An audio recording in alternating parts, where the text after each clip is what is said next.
Je reçois Jean-René Le Serre, président du conseil de la CNSA, Caisse nationale de solidarité pour l'autonomie. Bonjour Jean-René. Bonjour. Quel fait en 2022 vous retenez le plus pour votre Écoutez, secteur? Il y en a plusieurs. Enfin, moi, je suis un jeune président. Il faut bien être jeune en quelque chose, si vous voulez. C'est vrai.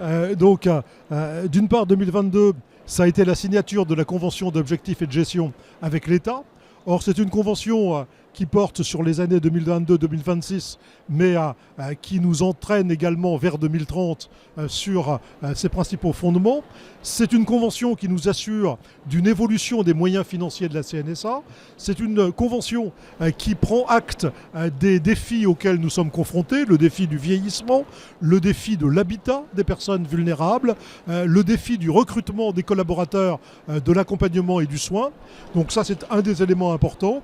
Et puis un second élément important, c'est la volonté effectivement de faire en sorte que dans sorte de convention, nous mettions en œuvre des relations beaucoup plus partenariales avec les agents de l'autonomie que sont, à côté de l'État et de la Caisse de sécurité sociale que nous sommes devenus, que sont nos services extérieurs, si je peux m'exprimer ainsi, les départements, les agences régionales de santé, les maisons départementales des personnes en situation de handicap, et puis bien sûr l'ensemble des fédérations représentatives des personnes âgées et des personnes vivant avec un handicap.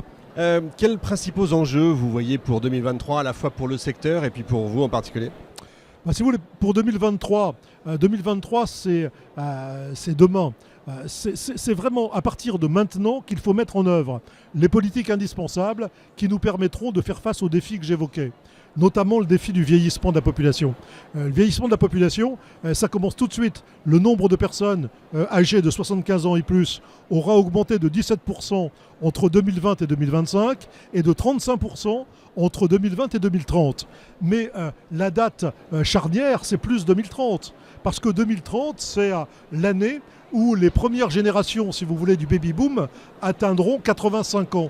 Donc auront le plus grand risque d'être menacés par la perte d'autonomie et donc par la dépendance.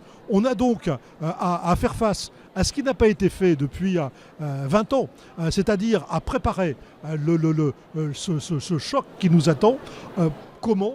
Par la modification de l'habitat des personnes vulnérables. Il faut effectivement créer en très grand nombre, non pas des EHPAD. L'EHPAD demain, sa vocation, ce sera plus la fin de vie et les personnes en situation de très grand handicap, non pas le domicile classique où les gens veulent rester, mais où quelquefois, quand ils sont seuls, il est dangereux qu'ils restent. Mais le nouveau domicile, c'est ce qu'on appelle le virage domiciliaire, toute une série effectivement d'initiatives intermédiaires entre le domicile classique et l'EHPAD, que sont les résidences seniors, les résidences services, l'habitat partagé, l'habitat inclusif, où là réellement on pourra avoir l'impression d'être chez soi sans être seul, où on pourra avoir la certitude d'être jusqu'au bout un citoyen qui mènera une vie digne et une vie libre, où il pourra emmener ses animaux de compagnie s'il en a, où il recevra qui il veut quand il veut, où on lui facilitera l'exercice par exemple du droit de vote qui aujourd'hui est un peu passé sous silence.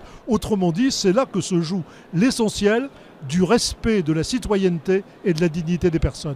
Et on voit que c'est de plus en plus demandé. D'ailleurs, je crois qu'il y a une initiative de personnes particulières qui est du côté de Toulouse, je crois, ces derniers jours, où ils vont acheter une maison à plusieurs, etc. Effectivement, avec un grand terrain et vivre ensemble. Mais bien sûr, normal. Vous avez d'ailleurs, dans ces habitats partagés, très souvent, une personne qui est seule dans une très grande maison, qui était sa maison de famille, qui cède la maison à une association et qui est la première habitante. On ne parle même pas de résident de l'habitat partagé. Moi, quand je visite des habitats partagés, que ce soit pour personnes âgées, ou que ce soit pour personnes, par exemple, jeunes Alzheimer, j'en ressors fier. Alors que ce n'est pas toujours le cas quand je sors effectivement des EHPAD, même s'il y a des EHPAD où le travail est très bien fait. Si vous aviez une proposition pour 2023, ce serait quoi ? Ma proposition pour 2023, c'est qu'enfin, on sorte de l'espèce d'accord tacite sur le fait de dire il faut faire beaucoup de choses et de ne pas en faire beaucoup. On a créé la Caisse nationale de solidarité pour l'autonomie comme une branche parmi les autres de la sécurité sociale. Si c'est effectivement pour lui donner les moyens qui étaient donnés aux autres hier, ça ne sert à rien. C'est fondamental si désormais, à partir de là, c'est l'indice, c'est le signe que désormais, la préoccupation effectivement de la vulnérabilité, du vieillissement, du grand âge, du handicap sont des préoccupations premières.